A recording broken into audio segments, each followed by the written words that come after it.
বোমায় বিধ্বস্ত বাড়ির ধ্বংসস্তূপের উপরে বসে গাজার এই হতভাগ্য পিতা দেখাচ্ছিলেন তার আদরের ছোট্ট শিশু সন্তানের জামা। প্রিয় সন্তানটি আর বেঁচে নেই। কাঁদতে কাঁদতে পিতার চোখের পানিও শুকিয়ে গেছে। তিনি এখন ইসরায়েলের বোমার অপেক্ষা করছেন, যে বোমা হয়তো তাকে পৌঁছে দেবে তার মৃত সন্তানের কাছে। হয়তো পরকালে আবারও দুজনের দেখা হবে।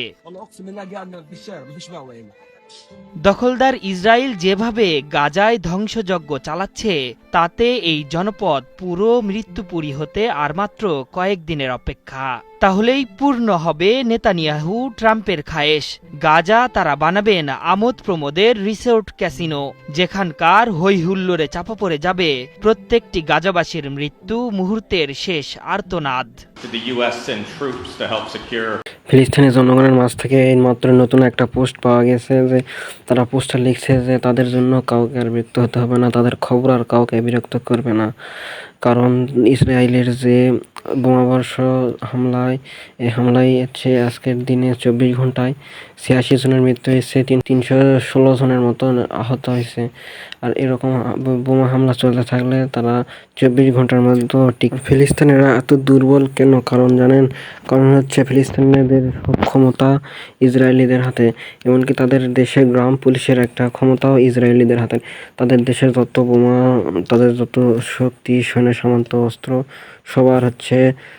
সবার হচ্ছে ক্ষমতা নিয়ন্ত্রণ করে সেই ইসরায়েল। তাদের জন্য আমরা সকল মুসলিম ভাইরা দোয়া করি। পৃথিবীতে প্রায় 200 কোটির মতো মুসলিম, আর এই 200 কোটি মুসলিম ভাইরা আমরা সকলে তাদের জন্য দোয়া করি। ফিলিস্তিনিরা যেন তারা ভালো থাকতে পারে, এবং তারা যদি আমরা সকলে যদি আল্লাহর কাছে যদি প্রার্থনা করি, হয়তো আল্লাহ শুনবে। কারণ সকলে যদি একটা কথা বললে হয়তো আল্লাহ আমাদের কথা ফেরত দিবে না, কারণ তাদের অবস্থা এখন খুবই খারাপ। আর এর জন্য আমাদের 200 কোটি মুসলমানকে হাসরের ময়দানে দাবি হতে হবে। আমরা সকল মুসলিম ভাইয়েরা যে ফিলিস্তিনিদের জন্য শান্তি কামনা করি, শান্তি কামনার জন্য দোয়া করি আল্লাহর কাছে। আর আমরা দোয়া করি ইসরায়েলের জন্য আল্লাহর গজব পড়ে, আল্লাহ তাদের জন্য ধ্বংস করে দেয়। এই যে অবিচার তাদের থেকেও জানি ইসরায়েলিদের আল্লাহ গজব দিয়ে ধ্বংস করে দেয়, এবং তাদের এতটা করুণ অবস্থা করে আল্লাহর কাছে দোয়া করি। এবং ফিলিস্তিনের সবার আগে আমরা দোয়া করি ফিলিস্তিনের বাসীরা যেন সুস্থ থাকতে পারে, তারা যেন শান্তিতে থাকতে পারে। আর তাদের উপরে যে হামলাটা হচ্ছে, সেই হামলাটা অনৈতিকভাবে যে হাজার হাজার লক্ষ লক্ষ কোটি কোটি শিশু মৃত্যু এই যে মেসেজে জানিয়েছে, মানে হাজার হাজার লক্ষ লক্ষ কোটি শিশু, হাজার হাজার লক্ষ লক্ষ শিশুর মৃত্যু। হয়তো তারা শিশুরা তো কোনো দোষ করেনি, হয়তো তাদের এই জন্য তাদের শাস্তি ভোগ করতে হচ্ছে।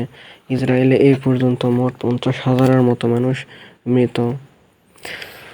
ইয়া আল্লাহ, তুমি ফিলিস্তিনিদের শান্তি দান করো, ফিলিস্তিনিদের শান্তি দান করো। ইসরায়েলিদের তুমি গজব দাও, গজব দিয়ে তাদের ধ্বংস করে দাও, তাদের গজব দিয়ে ধ্বংস করে। ফিলিস্তিনিদের সর্বমোট সৈন্য সংখ্যা ছিল প্রায় 42,000 থেকে 50,000-এর মতো। আর এই সামান্য সৈন্যবাহিনী তাদের দেশের কিছু পরিমাণ ট্রাফিক পুলিশে নিয়োজিত করা হতো, কিছু পরিমাণ নৌবাহিনীতে যোগ দেওয়া হতো, অর্থাৎ পানিপথ যোগাযোগ ব্যবস্থা রক্ষা করার জন্য।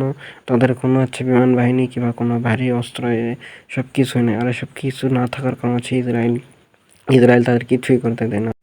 হে আল্লাহ, তুমি হচ্ছে ফিলিস্তিনিদের শান্তি দান করো, ফিলিস্তিনিদের শান্তি দান করো। হে আল্লাহ, তুমি ফিলিস্তিনিদের শান্তি দান করো। ইসরায়েলিদের গজব দাও, এর গজব দিয়ে ধ্বংস করে দাও, ইসরায়েলিদের গজব দিয়ে ধ্বংস করে দাও, ইসরায়েলিদের গজব দিয়ে ধ্বংস করে দাও। ফিলিস্তিনিদের শান্তি দান করো। ছোট শিশুদের কান্নায় বুক ফেটে দেয় আল্লাহ।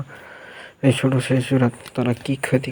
আর তুমি যদি ফিলিস্তিনিদের পক্ষে হও, তাহলে এই ভিডিওতে সাবস্ক্রাইব করো, এবং সাবস্ক্রাইব করে কমেন্টে বলে যাও আমি ফিলিস্তিনিদের পক্ষে।